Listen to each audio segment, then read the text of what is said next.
Servidor em Foco.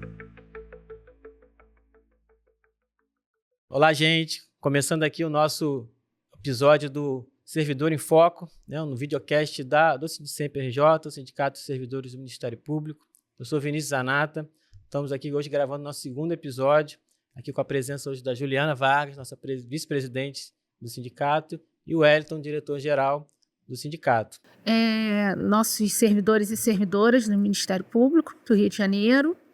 É com grande prazer que a gente está dando continuidade a esse projeto, né, de podcast para trazer de forma descontraída e também direta para vocês as pautas, os assuntos que estão em voga no momento, para que a gente possa ter uma comunicação cada vez mais eficiente, assertiva e que possa ser dos assuntos que interessam a toda a categoria. Meu nome é Wellington, sou o diretor-geral do sindicato e da Associação dos Servidores do Ministério Público do Estado do Rio de Janeiro.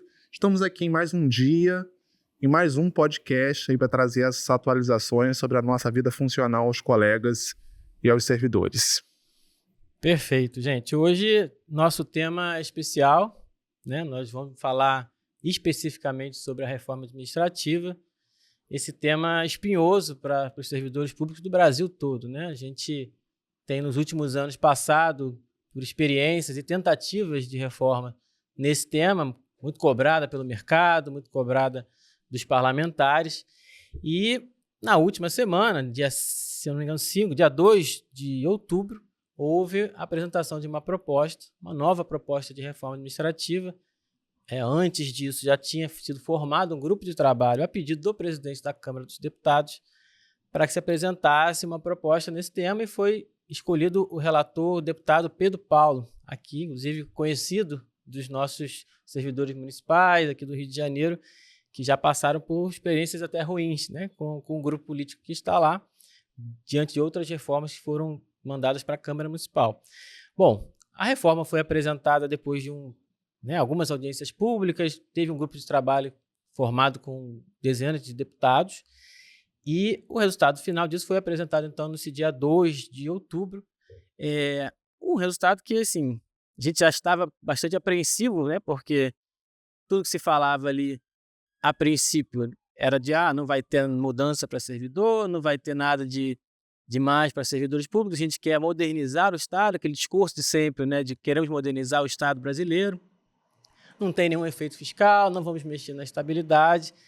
Enfim, uma conversa que, no final das contas, com a apresentação aos poucos, né, dos eixos do projeto, acabaram ficando bem distantes da realidade, né? Então, vários movimentos já tinham começado, inclusive, uma campanha antes mesmo do texto ser apresentado, porque se sentiram ali bastante desprestigiados com os eixos, com as apresentações que eram sido feitas. E aí, quando veio o texto final, né, a gente viu que confirmou muito dos receios dos servidores públicos, né? Sempre com esse contexto de não vamos tocar nos direitos dos servidores, mas o eixo que eles chamam de privilégios do serviço público, né, sempre essa história dos privilégios, atinge frontalmente os nossos direitos, né, principalmente aqui servidores do Ministério Público, dos poderes autônomos, em diversas faces, né? A gente vai tratar aqui hoje de alguns desses aspectos, de alguns desses pontos principais da reforma, e fazendo assim, um panorama bem raio-x mesmo, sem preconceitos, até dizendo o que existe de bom, porque existem ali pontos importantes da reforma, mas que no todo ela é impossível, ela é inviável de ser aprovada como foi mandado, né? Então, o primeiro ponto que eu queria abrir era isso, né? Assim, o impacto dessa reforma é para todos os servidores, é importante até dizer isso, porque tem muita gente, né? A Juliana até estava comentando sobre isso, que acha que vai ser só para ativos, que vai ser, né, que vai pegar só quem entrar depois, e não é verdade, né? A gente já sabe que o jeito como está proposto a PEC, são 3 conjuntos de normas, né? É bom, importante falar isso, é um texto que tenta alterar a reforma à Constituição, né, federal, e 2 projetos de leis que tentam regulamentar alguns pontos dessa alteração. Então, vou passar aqui a análise, mas queria que vocês também comentassem um pouco dessas impressões.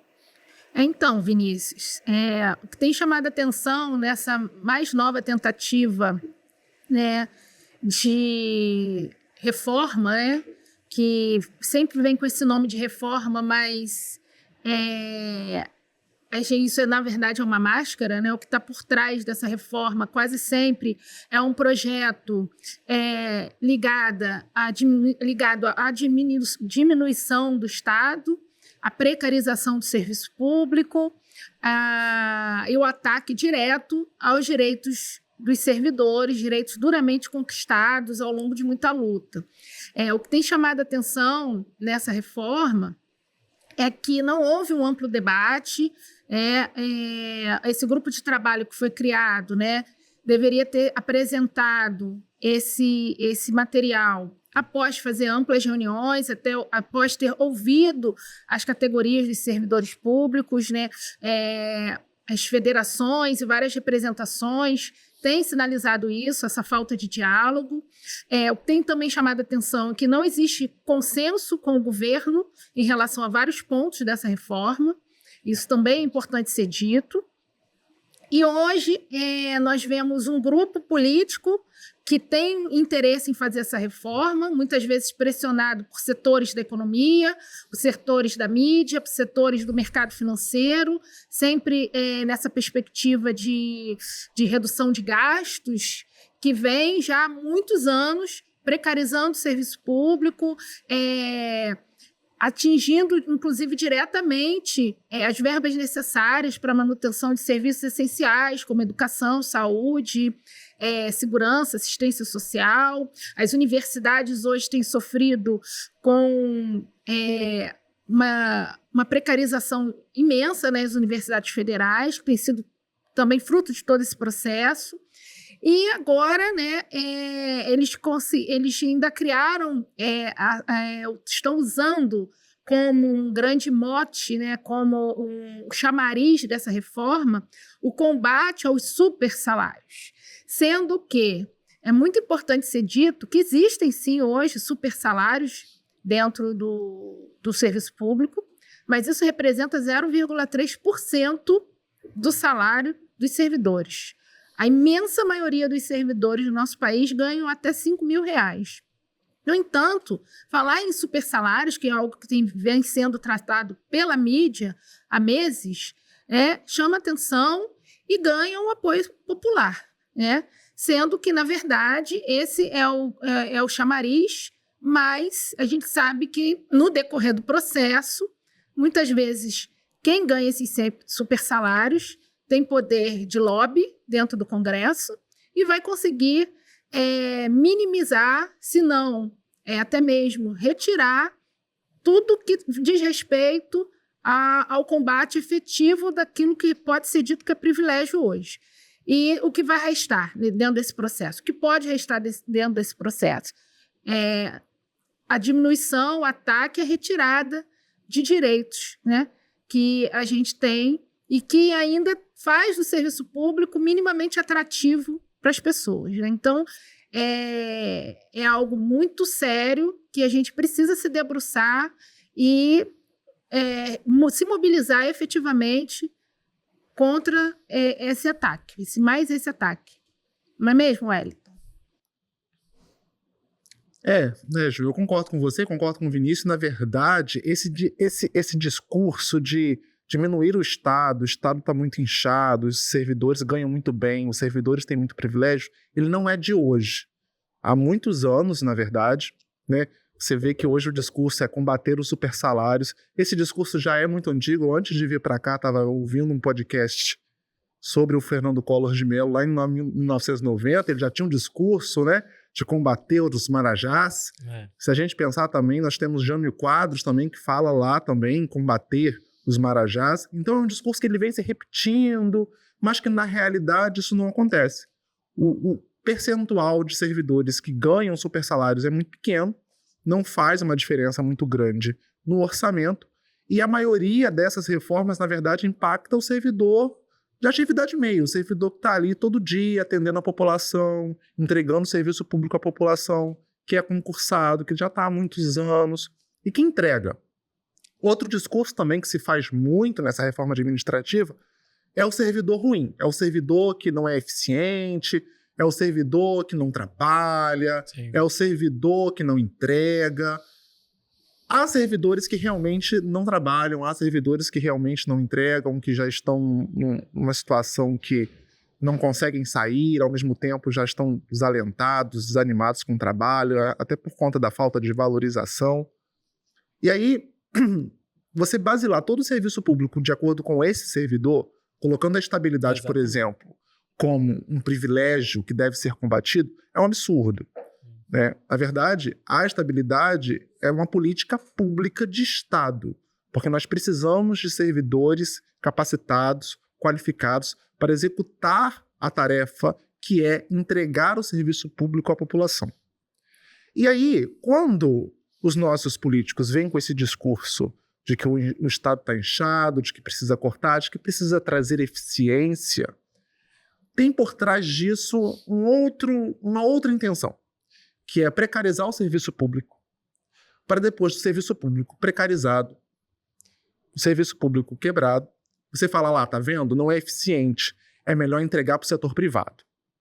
Isso aconteceu com o setor da saúde aqui no Rio de Janeiro, todos se lembram, né? Muitos hospitais estão entregues ao Sistema S, se eu não me engano, né? De prestação de serviço, as OAS, né? Que são parcerias públicos-privadas, e aí o serviço público acaba sendo precarizado, é entregue a privatização, a iniciativa privada, e essa iniciativa privada gera lucro, a intenção é gerar lucro, e aí esse lucro acaba se retornando ali em lobby, em apoio aos políticos que incentivam isso. O político, ele não quer a diminuição do Estado, ele quer a entrega do Estado para organizações privadas. É isso, é pura e simplesmente isso, e a reforma administrativa também é sobre isso. Então, nós temos aí um relator que é um político do Rio de Janeiro. Eu acho que é muito importante que os nossos colegas, os demais servidores do Rio de Janeiro, prestem muita atenção nisso, porque as eleições vão vir ano que vem, ele vai tentar se eleger, inclusive há reportagens que dizem que ele vai quer se eleger senador. Então, é o nosso voto que está ali. São os nossos políticos que estão levando isso à frente, do nosso Estado. E é assim que eu gostaria de iniciar esse bate-papo aqui. Perfeito. Partindo para a próxima etapa, né, Vinícius? O que você acha aí? Então, eu acho... A gente teve a experiência da PEC 32, né? Todos nós lembramos bem que foi aquela proposta que veio no governo Bolsonaro, que assim, tem muito a ver com essa atual reforma, né, em muitos pontos. Aquela ideia da granada no bolso do servidor, né? Todos nós lembramos disso, vamos botar a granada no bolso do servidor. E essa reforma tem um pouco esses aspectos, né? Quer dizer, a pretexto de tentar mudar aqui uma coisa ali, ou tentar caçar os marajás, ou a pretexto de tentar acertar os servidores que não trabalham, aquela coisa, né? Vem esse monte de retirada de direitos de cima para baixo, sem respeitar as autonomias dos entes, sem respeitar diversos direitos que foram conquistados historicamente, né? Imagina se lá de Brasília um deputado vai saber a realidade do município lá do interiorzão que tem uma precariedade, o servidor está desalentado. Aí agora, né, a conversa que vai chegar para ele é assim, agora você tem metas para cumprir, entendeu? Você não tem estrutura nenhuma, mas agora você tem metas. Né? Assim, é uma loucura. Eu vou começar aqui a fazer, eu fiz uma divisão, é um texto imenso, tá? Assim, o texto que foi apresentado para alterar a Constituição é imenso. Assim, eu achei até uma inépcia do relator fazer um texto desse tamanho, porque tem coisas ali que sequer precisavam ser constitucionalizadas, né? Porque a gente sabe que a constitucionalização dos direitos, enfim, de questões relacionadas a serviço público gera problemas, inclusive para o Supremo, porque tudo pode ser, né, questionado do ponto de vista de ação direta de constitucionalidade. Se aumentar cada vez mais a Constituição é um problema. A gente estava, na verdade, discutindo a possibilidade de diminuir, porque tudo pode ser constitucionalizado. Sim. Teletrabalho, inclusive, eles estão exatamente. Tem coisas ali que, assim, como é que o cara pensou em botar o limite de férias que a gente pode acumular? A gente só pode acumular agora, de acordo com a Constituição do país, 2 períodos de férias, entendeu? Você não pode mais acumular mais que isso. Da onde saiu a loucura de pensar que isso, vamos botar isso na Constituição que vai dar certo, né? Ele deu uma reportagem falando que o teletrabalho tem que ser uma vez por semana e não pode ser segunda ou sexta, porque mais do que isso é moleza. Então, a mentalidade da pessoa é de que o servidor não trabalha. Louco. É uma loucura. E eu fiz aqui algumas divisões desses temas para a gente conversar. Assim. Aí eu coloquei 4 tópicos, né? As limitações, as vedações, as novidades e os afagos que foram feitos pela reforma. As primeiras, assim, começando pelas limitações, né? Ela limita, tem vários dispositivos limitadores ali, tá? Que muito parecido, inclusive, com o que o regime de recuperação fiscal hoje faz no Rio de Janeiro, né? Em relação a despesas orçamentárias, o que pode aumentar, como pode aumentar. Né? Por exemplo, a questão da remuneração de pessoal passa a ser submetida a um ajuste entre, assim, cresceu a receita no ano mais do que a inflação, então você pode ajustar um pouquinho mais o seu orçamento para o ano que vem. Não cresceu, então é só a inflação, no máximo, entendeu?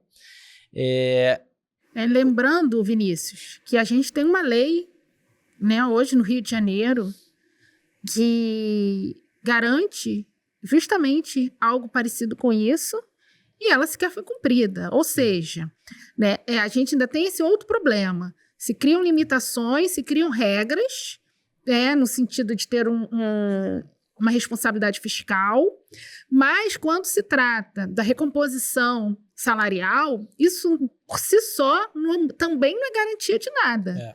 Porque nós estamos aí com os servidores do Executivo do Estado do Rio de Janeiro, por conta de todo esse ajuste fiscal, de todo esse discurso de que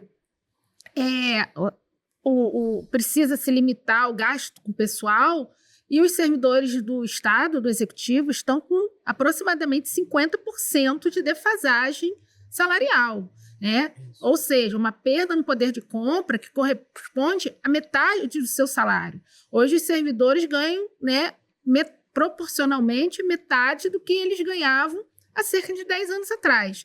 Então, é mais uma cilada que se cria. Exato. Eles jogam mais uma casca de banana para dar a impressão de que, não, nós vamos garantir dentro do que é possível em termos de orçamento, minimamente a recomposição salarial do servidor.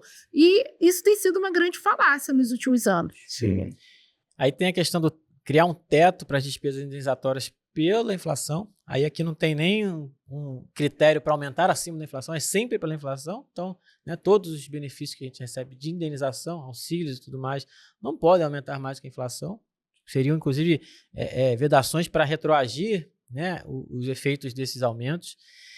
Tem a questão das limitações dos próprios benefícios. Né? E aí é uma coisa muito sensível para nós, servidores dos órgãos autônomos, poderes autônomos, que têm muito esses auxílios, né? Tem uma vantagem comparativa em relação aos outros poderes, porque investe muito nesses auxílios, e aqui já tem a limitação, por exemplo, a 3, né? Que seria alimentação, saúde e transporte, tirando, no nosso caso, aqui, por exemplo, educação, né? Porque eles preveem que os auxílios têm que ser coisas temporárias. Você não tem como ganhar, a não ser alimentação, saúde e transporte. Todos os outros auxílios dizem, a característica dos outros auxílios, se houver, é temporário, não pode ser permanente.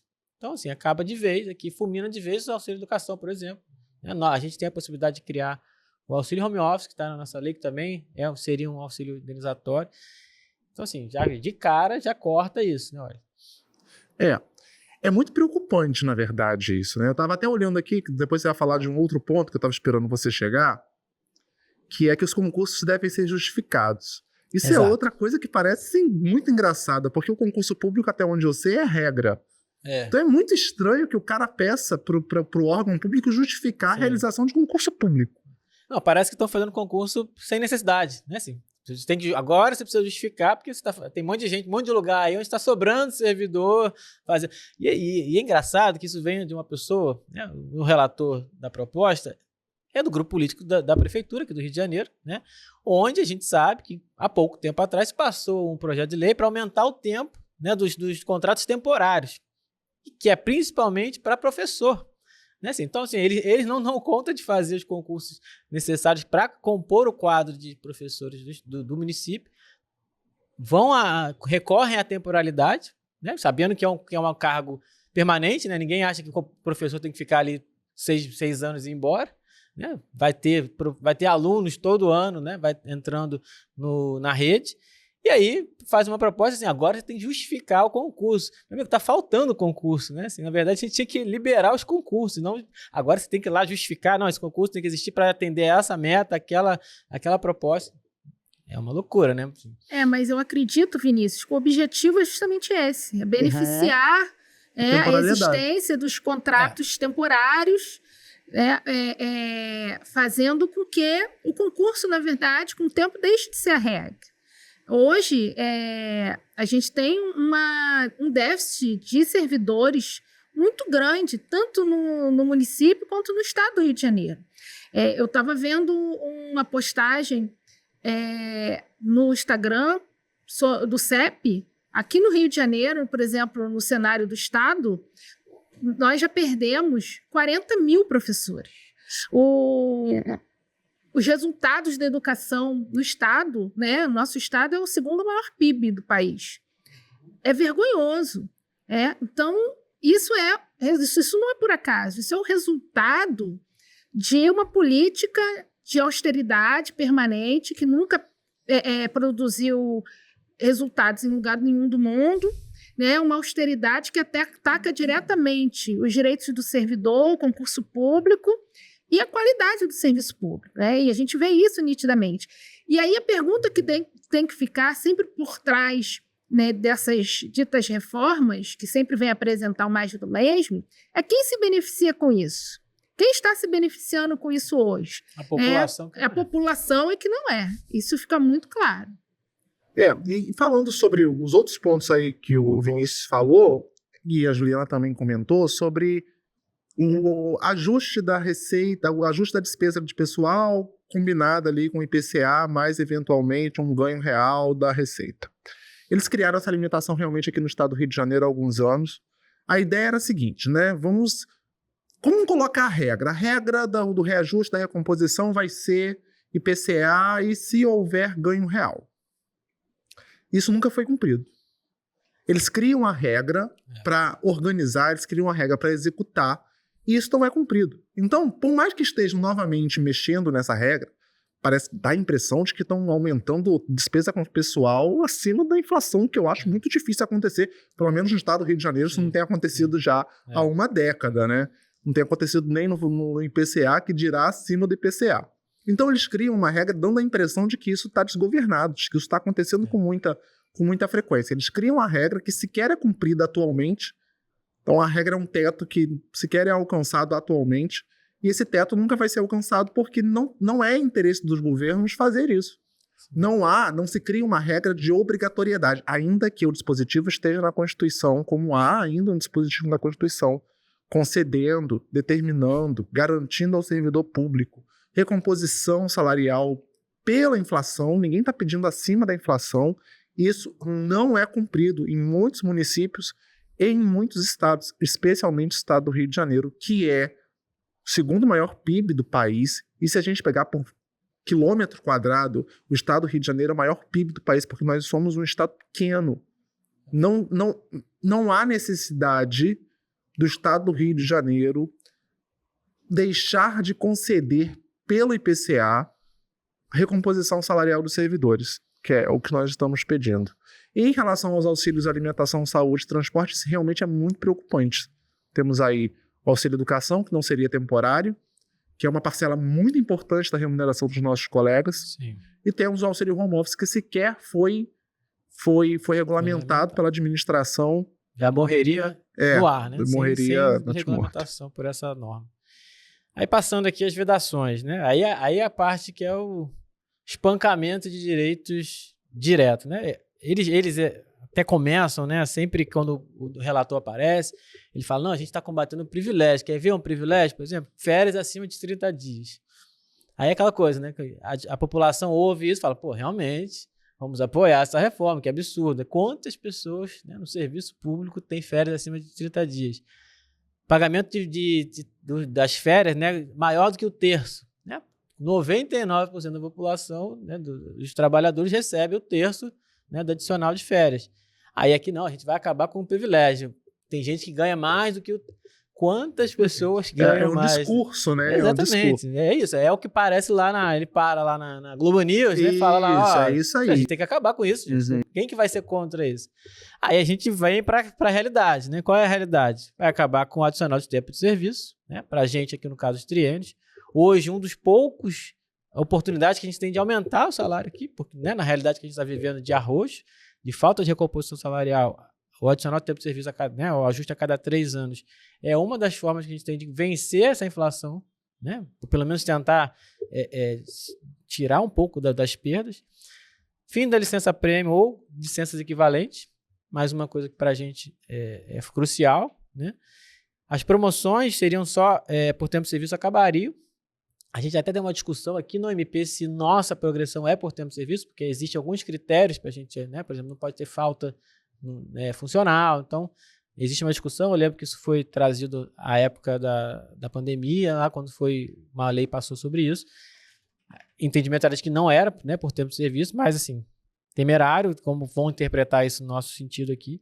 As licenças por acumulação de acervo ou de funções também seriam, né, agora que a gente acabou de receber esse direito, já seriam extintas. Conversão de pecúnia de férias e licença, as parcelas indenizatórias para aposentados, aí até trazer os nossos aposentados para esse debate também, é importante. Recebem um auxílio saúde, que é o maior auxílio de saúde, né, que a gente paga na instituição hoje, perderiam na reforma. Tá? Assim, que, inclusive, claramente. A gente precisa lembrar que é o único auxílio que eles recebem, porque existe vedação a receber auxílio alimentação. E a gente tem que lembrar que as pessoas estão se aposentando cada vez mais tarde, né, até por conta das últimas reformas previdenciárias, e à medida que as pessoas se aposentam cada vez mais tarde, elas gastam cada vez mais com medicações, com planos de saúde, que está cada vez mais caro. Isso seria um ataque direto aos aposentados. É isso, é importante lembrar isso para os nossos aposentados, porque essa luta é deles, né? A gente vai ter as mobilizações, é importante que eles se engajem também, porque não só o auxílio saúde, mas assim, a luta pelos outros benefícios que a gente gostaria de levar, né? A gente está em discussão do auxílio nutrição, né? Foi aqui no TJ, já tem lá o auxílio medicamento, são parcelas indenizatórias que, pela Constituição, no texto que está sendo apresentado, seriam impossíveis, né? A gente está falando aqui de vedações, o texto fala especificamente de vedação. E a vedação da simetria também. Aqui eu trouxe alguns destaques só, tá? Mas tem outras coisas também que não necessariamente atinge a gente, atinge às vezes outras categorias, que é uma característica, inclusive, dessa reforma, praticamente atinge todo o conjunto do serviço público, né? Assim, pretende atingir todos os concursos, mas a gente sabe que na hora de fazer o debate, na hora que começar a ter as reuniões, os lobbies começarem a aparecer, como a Juliana disse, quem que vai sobrar? Isso. Vai sobrar, né? O abacaxi vai ser sobrado para alguém descascar, né? E geralmente é para a base do serviço público, não é a elite do serviço público. Né? Queria ouvir vocês sobre esses pontos aqui. Vinícius, essa questão, por exemplo, da vedação, da indenização de férias e licenças-prêmios, é um contrassenso em si mesmo. É uma contradição. Por quê? Se, por um lado, essa reforma busca diminuir cada vez mais o número de servidores, isso quer dizer que você vai ter cada vez menos pessoal para fazer eventuais substituições, né? Se alguém sai de férias, o trabalho ele precisa continuar. A prestação de serviço público precisa ser contínua.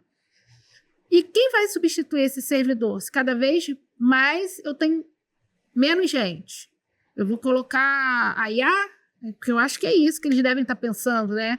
Vai colocar um terceirizado que muitas vezes nem foi contratado para aquilo, que não conhece, inclusive, como se presta aquele serviço público, não traz uma memória institucional. E hoje, o que está acontecendo na prática? As pessoas estão vendendo uma parcela das suas férias, porque tem que deixar isso bem claro, né? Isso, inclusive, é um direito que dentro da CLT sempre foi possível. O empregado privado, ele sempre pode vender 10 dias das suas férias, sempre pode vender uma parcela. Nós que nunca pudemos. E muitas das vezes a gente via servidor que ficava acumulando férias porque, na verdade, ele não tinha quem o substituísse. porque tem férias, tem licenças, né? Tem uma série de coisas. E aí, recentemente, muitas categorias passaram a fazer essa venda, e até porque isso também é fruto de decisões judiciais. O que estava acontecendo? As pessoas acumulavam essas licenças, não conseguiam gozar durante anos, e na hora da aposentadoria, o empregador, né, no caso o empregador público, se fosse o Estado, o município ou o ente federal, ele precisava indenizar. Se ele não indenizasse, as pessoas iam para o judiciário. Recentemente, aqui no Rio de Janeiro, saiu um decreto do governador dizendo claramente que as licenças-prêmios e as férias, em caso de exoneração, em caso de aposentadoria, elas tinham que ser pagas, porque o Estado do Rio de Janeiro vinha perdendo de forma rotineira as ações dessa natureza, né? E na medida que você vai para o judiciário, o ente público passa a ter que pagar isso com correção monetária, com juros de 1% ao mês. Isso acaba onerando ainda mais a administração pública. Então, né, isso se tornou um direito líquido certo, porque senão vira o quê? Um enriquecimento sem causa do ente público. Se você tem um direito e você não consegue gozar esse direito, você vai vender esse direito e você vai ser indenizado. Agora, se você não consegue nenhum nem outro, como é que fica isso? A gente chega a um nível de exploração mesmo, né, de violação de um direito trabalhista. Então, é muito importante deixar isso muito claro para a sociedade e para as pessoas, porque é uma grande falácia, na verdade. Essas parcelas indenizatórias vedadas me preocupam exatamente por causa disso. Porque parece que se quer tentar, se a pessoa se aposentar ou se exonerar com férias acumuladas, licenças acumuladas, ela não vai poder receber. Ela perde. Perdeu. Não tirou, perdeu. E às vezes o servidor não tira porque não consegue. Muitos colegas trabalham sozinhos. Eles são os únicos secretários aqui no Ministério Público que estão na promotoria, às vezes não tem como cobrir. Muitos colegas do interior, às vezes são a única pessoa do Ministério Público que estão ali trabalhando, às vezes com um estagiário, às vezes com uma pessoa que trabalha na recepção. Então a realidade do servidor público no interior, tanto do Estado do Rio de Janeiro como no interior do Brasil, é muito diferente do que o político vê lá em Brasília, onde ele é rodeado de servidor o tempo todo, inclusive a maioria dos servidores comissionados, que são os servidores que trabalham com ele. Então essa ideia de que o servidor ele tem um privilégio ao ser indenizado por férias e licenças é mais uma falácia. E respondendo a sua pergunta, Juliana, para tirar férias ele vai fazer o quê? Aí vai vir o mesmo político daqui a um tempo e falar assim, não, contrata essa empresa aqui, que ela vai prestar um serviço que agora está autorizado, que é um serviço de atividade meio, para substituir os servidores em caso de licenças e férias, etc. É sempre com essa intenção, eu não tenho dúvidas disso. Empresas que muitas vezes, né, o próprio político tem participação. Sim, certamente. Tem laranjas fazendo parte da administração daquela empresa. Então, assim, nada disso é por acaso. Nada disso é por acaso. Bom, então, gente, passando aqui para o outro ponto, né, que o destaque que a gente fez aqui são as novidades que a reforma traz, que aí a gente pode discutir aqui, que são coisas que, assim, nunca... Quer dizer, algumas aqui a gente já viu, né, mas nunca tínhamos visto algumas coisas que estão aqui. Por exemplo, se criou a história do investidura a termo em cargo efetivo, que teria a duração de, no mínimo, 10 anos. Então, a pessoa faz concurso público, é investida numa função pública com cargo efetivo, estabilidade, contribui para o regime próprio de previdência, mas ele não vai ficar para sempre. Ele tem estabilidade até o termo que for firmado. Então, o concurso é assim, esse concurso aqui vale por 15 anos. Olha as coisas, assim, de onde tiram isso, né? Vai valer por 15 anos. Você tem 15 anos, você está empregado. Depois disso, você se pega suas coisas e vai embora. Procura outra coisa para fazer, entendeu? Porque o seu concurso é a termo.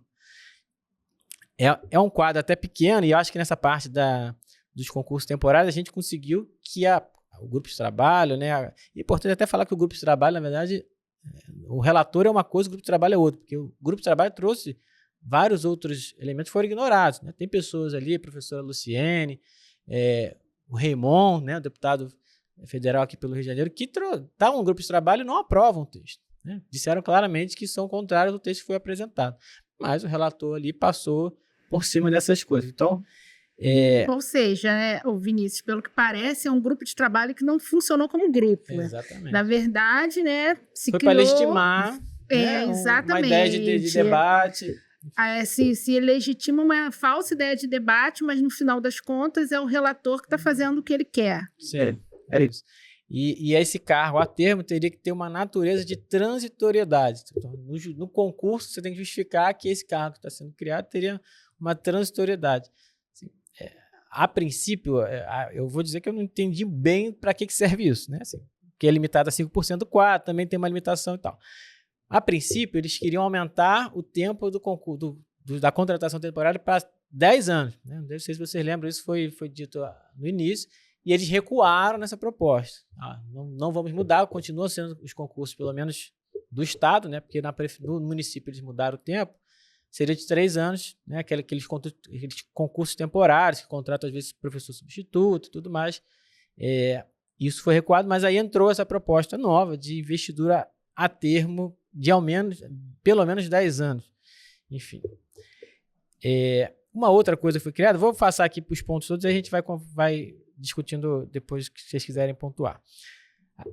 Aqui tem a criação também das funções e cargos de estratégicos. Seriam cargos que seriam definidos por lei, né, como estratégicos, então uma diretoria, enfim, que eles teriam um valor maior, conseguiriam ganhar um valor aqui no caso de bônus de resultado, porque essa reforma passa muito por essa ideia, né, de que eles querem criar o acordo de resultados. Se você apresentar no final do ano aquilo, você vai ganhar mais 2 salários no final do ano, ou mais 4 salários, se for o caso, por exemplo, desses cargos de estratégicos. Né? Enfim, é outra coisa que a reforma trouxe. Aí tem essa figura bizarra, que é a tabela remuneratória única de referência por ente da federação. Ou seja, cada ente vai criar uma tabela de remuneração para o cargo assim, analista. O analista no Rio de Janeiro tem que ganhar R$5.000. Dependente de que função faça. É o cargo ali, o analista. E aí ele fica lá como referência para todos os concursos. Esses todos os concursos vão ter que ter esse valor de piso. Né? A carreira, cada um vai ter a sua, mas é como se fosse um tabelamento. Assim, eu fico pensando naquela tabela da OAB, né? Você tem lá o preço de cada serviço. Meio isso, mas assim, que loucura é essa? Da onde saiu essa ideia de que a gente, né, cada cargo tem uma realidade, dentro do mesmo ente, né, do ente, por exemplo, estadual, tem diversas funções diferentes no Poder Executivo, no Legislativo, no Judiciário, no Ministério Público. E aí se cria uma ideia de que dá para padronizar tudo. Né? Não, vamos padronizar porque o valor da remuneração de todo mundo é igual, independente dos orçamentos. É aquelas novidades que a gente pensa da onde surgem essas ideias. Né? E, por fim, aqui é a questão da avaliação periódica de desempenho. Já é algo que já existe, né? Em muitos órgãos. O nosso, inclusive, tem uma avaliação, né? Quando a gente sai do órgão, a gente deixa o órgão, tem lá uma avaliação da chefia. O medo aqui, o receio aqui é que a Constituição hoje já prevê a possibilidade de demissão por insuficiência de rendimento e avaliação. Nunca foi regulamentado por lei, né? Deveria ser regulamentado por lei complementar, a Constituição prevê isso lá, mas agora está vindo com força. Né? Então, assim, tem essa ideia de agora a gente vai atingir o servidor que não trabalha. Né? Porque a gente vai fazer uma avaliação anual, todos os critérios de bônus de resultado, né? que é uma criação que, inclusive, na prefeitura hoje tem, né? A gente vê, às vezes, o Eduardo Paes falando, não, vamos pagar agora o bônus dos professores que conseguiram atingir a meta. Essa é uma discussão central do serviço público. Né? Assim, quem tem a estrutura para atingir a meta? Porque ele fala muito da meritocracia, né? Porque o servidor público conhece a meritocracia. Ele entrou no serviço público por mérito. Só que dentro do serviço público existe desigualdade tanto quanto fora do serviço público. Né? Não é o colégio que dá aula dentro de uma comunidade conflagrada não vai atingir a meta do colégio que, né, assim, que tem um lugar diferenciado. Os colégios, por exemplo, que ficam dentro dos condomínios da Barra da Tijuca e do Sim. Recreio dos Bandeirantes, que lá está cheio, né? Sim. De colégio municipal. Inclusive, a clientela é muito diferente, né? Dos estudantes da Maré. E aí você vai aplicar exatamente os mesmos critérios? Eles vão, exatamente. Porque se a gente for discutir, a gente discute meritocracia a partir da capacidade de cada um. Inclusive, no concurso, a gente já rediscutiu a ideia de meritocracia só de assim, vou fazer o concurso. Tem as cotas, né? Tem lá a cota para hipossuficientes, tem cota para negros, índios e pardos. Então, assim, já não é mais essa discussão. Aí dentro do serviço público você entrou, agora você está dentro de uma realidade onde todo mundo é igual. Não é verdade, né? Wellington. Então, essa questão, novamente, né, da avaliação periódica de desempenho já existe, né? Nós temos aqui no MP, inclusive, uma avaliação de desempenho. É aquele discurso de que o servidor é estável, ele não trabalha, ele não pode ser demitido, ele nunca será demitido, o que, novamente, é uma grande falácia. Quantas e quantas vezes a gente não vê uma publicação de servidor sendo demitido, aqui no Ministério Público mesmo, vários servidores já foram demitidos, são demitidos porque eles descumprem algum regramento legal, descumprem lá o Estatuto do Servidor Público e ele é demitido. Quando servidores tiveram progressões e promoções atrasadas por conta de avaliações periódicas de desempenho que têm uma nota ruim. Então, é mais um discurso que faz parecer que o servidor não pode ser demitido, que ele não é demitido. Então, vamos atacar aquele servidor ruim. Finalmente, vamos começar a atacar aquele servidor ruim que não é demitido, não pode ser demitido, e não é isso, né, que acontece de fato. Outra coisa que é boa observar, Vinícius, foi que você falou da tabela remuneratória. Eu achei esse tópico relativamente interessante. Já é um tempo que o governo federal vinha conversando sobre isso, e eu vi algumas reportagens que falavam que a referência em alguns entes começaria em um salário mínimo. E aí nós sabemos que a administração pública ela não atualiza a remuneração dos servidores por muitos anos. Inclusive, aqui no MP mesmo, muitos colegas comissionados recebem como vencimento base muito abaixo do salário mínimo, e aí tem uma gratificação ali para corrigir isso, porque é óbvio, é inconstitucional. Mas perceba o caso de uma tabela de um ente federado que esteja abaixo do salário mínimo. O quanto que isso é vergonhoso. E aí, novamente, aí vai vir aquele político daqui a um tempo, não, você não precisa fazer concurso então, contrata essa empresa aqui, que ela vai fazer o trabalho para você, vai te entregar tudo pronto.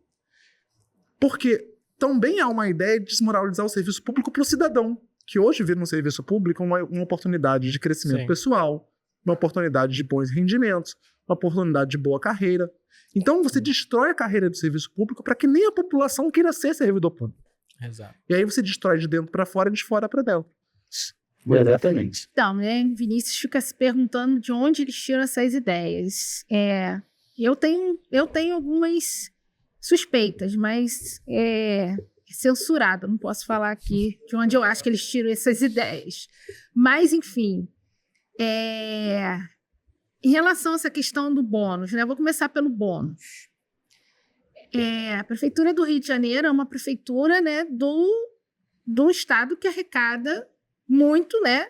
Um município que, inclusive, é a cidade mais turística do país.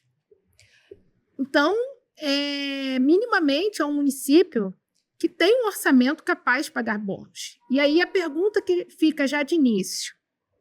Um município do interior, que por um acaso tenha um orçamento que dependa quase que integralmente de repasse da União, vai ter dinheiro para pagar esses bônus? É óbvio que não. Provavelmente vai ser mais um direito criado, né, no sentido de valorização dessa meritocracia ou para compensar as outras perdas que estão sendo trazidas e que vai ficar só no papel para a grande maioria dos servidores. Na verdade, Juliana, até corrigir aqui, que eu não coloquei no nosso documento, mas o próprio texto da reforma diz que apenas os entes que não tenham atingido X% daqueles limites da lei de responsabilidade fiscal. Ou seja, nem todo mundo vai ter bônus, inclusive. Ou seja, a própria meritocracia que eles tanto celebram e colocam como uma meta indispensável, ela só vale até a página 2, né? Porque você, enquanto servidor, pode dar o seu máximo, atingir todas as metas, e no final do ano você vai ganhar um tapinha nas costas e muito obrigado, porque o orçamento não atingiu lá os índices da lei de responsabilidade fiscal. Além disso, essa questão dos cargos estratégicos. Quem vai definir isso? A partir de que critérios? E aí entra mais uma vez aquela questão do lobby. É o lobby de determinadas carreiras que vão conseguir influenciar para ser incluídas nesses cargos estratégicos. E, por fim, essa questão da avaliação periódica de desempenho. Como o próprio Vinícius disse, isso já está previsto na Constituição há muito tempo. Caberia a lei complementar. Quem é que deveria ter feito essa lei complementar? Era o próprio Congresso, não fez até hoje e usa dessa mesma retórica para dizer que não existe essa avaliação. Avaliação que, inclusive, pode e deve ser feita pelas instituições. No caso do MP, ela é feita, embora a gente discorde muito desse modelo que é feito hoje, mas existe essa avaliação. As avaliações existem, estão à disposição, qualquer ente e qualquer instituição pode fazer, se não faz é porque não quer. A gente percebe que instituições, por exemplo, principalmente da educação, nas universidades, as avaliações elas ocorrem, e muitas das instituições essas avaliações já ocorrem. Eu acredito até que elas precisam ser aperfeiçoadas, e existe um receio muito grande. Hoje a gente está num momento no qual vem se discutindo em todos os níveis da federação a questão do assédio moral. Então, deixar de forma solta e tornar a avaliação de desempenho um instrumento que fica à mercê da decisão e da vontade das chefias, pode haver um efeito, na verdade, inverso. Ao invés de incentivar um melhor desempenho do servidor, isso se tornar, na verdade, mais um instrumento de assédio. Nós estamos hoje num momento em que o próprio governo federal lançou um decreto sobre a questão do enfrentamento ao assédio. Nós, os MPs, através do CNMP, estamos num momento também de instituir políticas institucionais para enfrentar esse problema que tem causado adoecimento dos servidores e que está muito ligado com todo esse cenário de precarização. E aí se institui uma avaliação de desempenho que pode, na verdade, vir a piorar esse quadro. Então, essas questões são muito sérias e devem ser tratadas com responsabilidade e não com populismo. É isso. Eu acho até assim que nós, enquanto servidores, não temos que ser contra ser avaliados. Acho que isso é importante. Mas a avaliação tem que ser justa, né? E levando em conta as características e as particularidades de cada um que é avaliado. Porque é isso que a gente estava falando. Não existe essa ideia de igualdade dentro do serviço público. Nós, né, só trabalhamos no Ministério Público, sabemos que existem locais de trabalho onde a estrutura é ótima e outras que não. Os colegas trabalham, às vezes, dentro do fórum, não tem a mesma estrutura de trabalho que nós, que muitas vezes trabalhamos dentro da sede, onde tudo é resolvido, faz um e-mail, um chamado, as coisas se resolvem. E aí a gente levar isso para o executivo, por exemplo, assim, as pessoas acham que o Ministério Público é um paraíso dentro do serviço público. Né? Quem vai lá na sede, visita, eu já vi vários colegas falando, cara, eu fui lá, serve café. Eu quando fui agora recentemente na Fazenda, não tinha elevador na Secretaria de Fazenda para levar, a gente tinha que subir lá uns 4 lances de escada. Então, assim, existem realidades e realidades dentro do serviço público que, se não forem consideradas para fins de avaliação, ela só perpetua essa desigualdade. Né? E por isso a gente, enfim, minimamente tem que se considerar essas particularidades. Bom, vamos avançar aqui, que a gente está com o tempo já também correndo. Aí tem os afagos, né? Vou passar aqui para os afagos para não dizer que a gente é injusto, né? Não consideramos os afagos. O texto, né, está fazendo aqui os cargos de comissão agora sejam preferencialmente selecionados por processo seletivo, né? Que é uma contradição, enfim, né? Na verdade, os cargos de comissão são relações de confiança, no final das contas, né? Então, se criar um processo seletivo, mas é preferencialmente, né? Então não é de fato instituir, mas colocou aqui uma preferência. E eles devem ser ocupados 50% por servidores efetivos, que é uma pauta da nossa federação, né? Assim, há muitos anos, inclusive propusemos isso no Conselho Nacional, uma resolução que fosse definir os mínimos. Hoje a Constituição diz apenas que tem que ser em patamares mínimos, mas não define esses mínimos. Agora, nesse texto, estaria se definindo como 50%. Também existiria aqui uns percentuais mínimos para minorias em cargos de comissão, que também é uma pauta avançada, progressista, né? Tanto cargo de comissão como funções de confiança para a questão da diversidade dentro do serviço público, né? A gente também acha que essa é uma pauta avançada, e constitucionaliza o dever de todos os agentes políticos, né, os servidores públicos, na defesa da manutenção de um ambiente de saudade de trabalho, né, um ambiente de trabalho sem assédios, sem violência laboral, o que também é interessante do ponto de vista da constitucionalização. Porém, né, a gente esgotando aqui essa parte da análise do texto, né, tem muitas outras coisas lá, é um texto imenso, como eu disse. A avaliação geral é de que assim, não dá para entregar tudo que a gente está entregando nessa reforma para receber em troca isso que a gente apresentou, né, de melhorias, né, pelo contrário. Acho que se perde uma oportunidade nessa proposta de fazer aquilo que era o consenso. Existem consensos em relação ao serviço público, né? Existe consenso em relação à questão dos supersalários, existem consensos, né, que a gente deveria poder avançar. Só que assim, a gente olha para trás e vê que o próprio Congresso nunca conseguiu enfrentar essas questões. E por que agora, nessa reforma, vão conseguir? Não vão. Vão afastar tudo aquilo que em tese, são os consensos, né, de que existem essas aberrações dentro do serviço público que precisam ser corrigidas. E aí vai ficar que lá, vamos focar aqui na questão do bônus, vamos focar aqui na avaliação periódica e tudo mais. Então, por isso, né, por todos esses pontos, por todas as perdas que a gente está vendo que estão sendo colocadas aqui, esse texto aqui, é importante dizer, ainda não é uma proposta de emenda constitucional, precisa de 171 assinaturas de parlamentares para começar a tramitar como uma proposta de emenda à Constituição. E a gente vai lutar, inclusive, para que nem atinja esse patamar, né, esse risco não acontecer, mas não é fácil. Na verdade, essas assinaturas geralmente é dada até, às vezes, por quem é contra. Que lá no Congresso, a gente que já trabalhou muito essa questão de assinaturas lá nos corredores, eles assinam para ter o debate, né? Assim, vou assinar, não estou a favor, não estou... Então, a gente vai tentar fazer até a contenção dessas assinaturas para que não chegue a haver o debate, porque é um texto muito ruim, né? É um texto que não acena para o servidor, pelo contrário, né? Coloca o servidor, mais uma vez, como responsável por problemas financeiros. E, desde o início, o deputado Pedro Paulo, que aí ficou claro que é uma falácia, falou que não teria nenhum impacto fiscal. Amigo, se tirar tudo que está aqui, o impacto é praticamente fiscal, né? Tirar benefício adicional de tempo de serviço, possibilidade de aumento na carreira, é impacto fiscal, que assim, não vai dar nenhum arranho nos problemas do orçamento no geral, né? Mas como se tivesse que resolver um problema moral, de o serviço público tem que ficar igual ao serviço privado e a gente precisa fazer isso. Então, é importante que a gente avance na luta contra essa reforma. A gente já tem acompanhado que existe grande resistência, né? Existe uma resistência enorme dos segmentos de serviço público.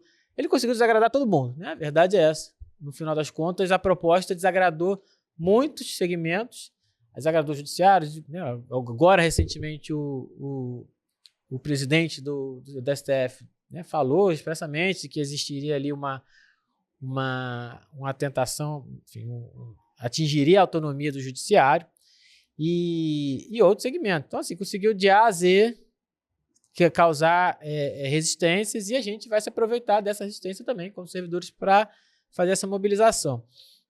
A gente aqui no Rio de Janeiro tem se mobilizado, né? É importante também deixar claro que a gente, junto com outros colegas, iniciamos uma empreitada para criar uma frente do Estado do Rio de Janeiro, que vai reunir todos os servidores federais, estaduais, municipais, se for preciso. Vamos juntar todos, que aí sim é uma pauta unânime, né? Não vai ter um servidor, um movimento de sindical, dirigente que vai ser contra essa proposta.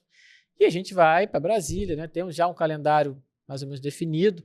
Dia 29 estaremos em Brasília para fazer essa luta lá, junto com os servidores públicos do Brasil inteiro. Está definido já um calendário de luta, a primeira mobilização unificada. No estado do Rio de Janeiro, a gente pretende fazer intervenções em aeroportos, né? Isso tem sido constante em outros estados, intervir junto aos parlamentares, né? Demonstrando a impopularidade desse projeto, porque a gente tem uma ideia de que, se a gente empurrar essa reforma para o ano que vem, a gente tem mais chance, inclusive, de não votar nada, porque ano que vem é ano de eleição, né? E a gente sabe que ano de eleição não passa a proposta que muda muita coisa, né? Propostas como essa costumam ser aprovadas no início de mandatos, porque aí o desgaste dilui ao longo do tempo. Então, é importantíssimo esses próximos meses para a nossa luta, porque, convocando aqui os colegas a estarem presentes sempre que a gente tiver, a gente vai ter, a Juliana pode falar também da audiência pública, vamos ter um calendário diverso aqui no estado, onde os colegas vão poder participar, e é fundamental que eles participem. E é muito importante que os colegas se conscientizem, porque a gente às vezes ouve determinadas falas, mas essa reforma, se passar, ela só vai atingir quem entrar de agora em diante. Não é isso. O objetivo é atingir todo o serviço público, inclusive quem já está prestes a se aposentar, quem já se aposentou. Então, a gente tem que perder essa falsa ilusão de que vamos ficar ilesos aos ataques, porque não ficaremos. Fazemos parte de uma instituição autônoma. O Ministério Público, ele tem legislação própria. Não se iludam com isso. Na hora de retirar direitos, todo mundo vai estar no mesmo barco, que se chama Titanic, afundando junto. Então, não se iludam achando que nós vamos conseguir salvar a nossa pele. Eu acho que a luta ela é coletiva sempre. A luta que tem possibilidade de ganho, de êxito, ela é coletiva. Então, a gente precisa se unir aos demais colegas do serviço público. Inclusive, nós já vínhamos nos articulando sobre essa questão já há algum tempo. Conseguimos aprovar, junto à Comissão dos Servidores da LERJ, uma audiência pública prevista para o dia 3 de novembro, no qual o grande objetivo é trazer para o centro do debate essa reforma, trazendo esses deputados do Rio de Janeiro. A gente precisa cobrar desses deputados que estão representando o Rio de Janeiro, qual o posicionamento deles frente a todos esses ataques, e a gente precisa estar em peso dentro da LERJ, mostrando o nosso poder de mobilização e a nossa pressão diante, mais uma vez, de uma reforma que pretende acabar com o serviço público. Eu acho que é isso. E a gente tem que estar atento, a gente precisa estar fazendo o nosso papel, que é se mobilizar. Exatamente, Ju. Eu acho que é muito importante que nós observemos que nós precisamos cobrar dos nossos deputados, da nossa bancada no Rio de Janeiro, que é uma das maiores bancadas, inclusive, no Congresso Nacional. Nós precisamos cobrar deles que não assinem essa proposta, que não votem a favor, que reprimam essa proposta, porque, na verdade, é isso. É uma intenção de acabar com o serviço público. E o serviço público não é só sobre servidores públicos estáveis, não é só sobre carreira de servidor, não é só sobre remuneração. O serviço público é uma prestação de serviço ao público. E, geralmente, é o público que mais necessita. São as pessoas de periferia, são as pessoas pobres, é quem precisa de saúde, quem precisa de educação, é quem precisa de atendimento e não tem a quem recorrer. São essas pessoas que vão ser prejudicadas, além dos próprios servidores públicos que estão ali por mérito, fizeram concurso público, entram no serviço público, às vezes pensando ser uma coisa, chegam lá e é uma outra coisa completamente diferente. Muitos colegas têm a menor estrutura. Recentemente, inclusive, lá no setor, a gente tem uma impressora compartilhada. E aí, esses dias eu descobri que a gente, para imprimir alguma coisa, tem que levar papel.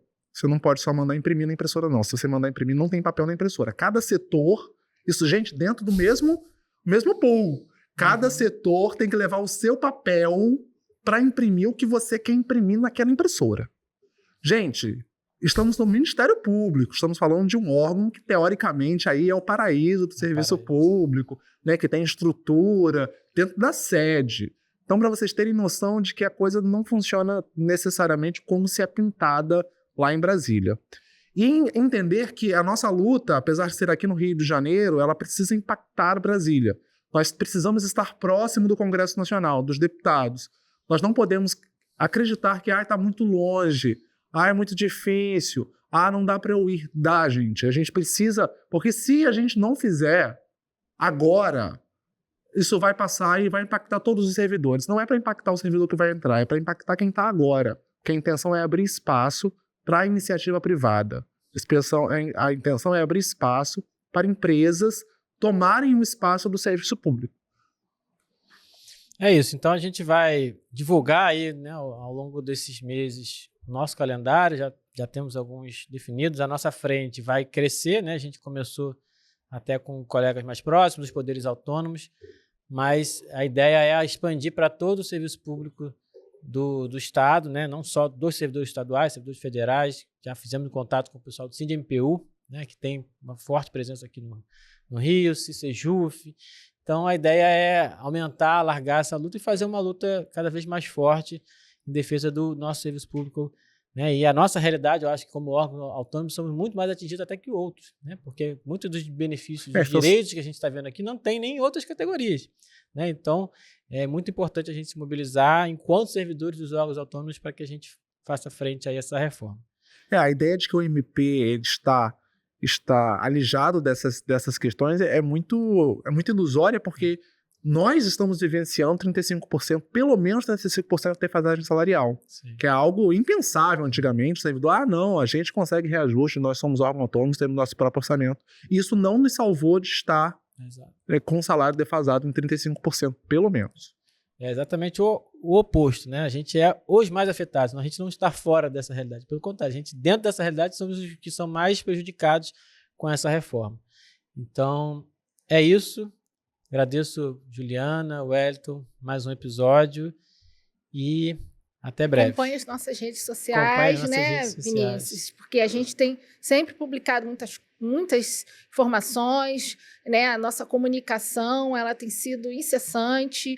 Acompanhar a federação, que a federação está com uma campanha já na rua contra a reforma. É importante curtir, é importante compartilhar, é importante dar visibilidade, né? As redes sociais hoje também são instrumentos de luta, mas não podem ser só elas.